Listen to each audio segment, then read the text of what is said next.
Всем привет! Это штиль МС-180, поработавший достаточно прилично. 2007 год, как мы видим.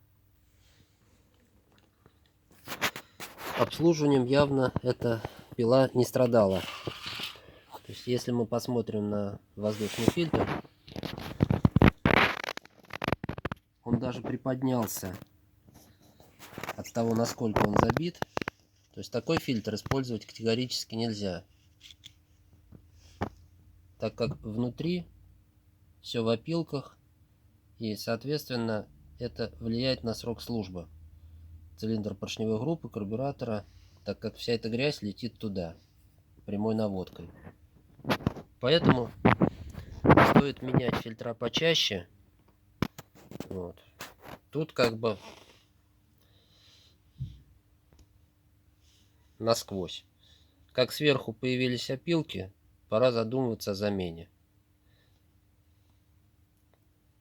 Если видео понравилось, поставьте лайк, подпишитесь на канал. Всего доброго.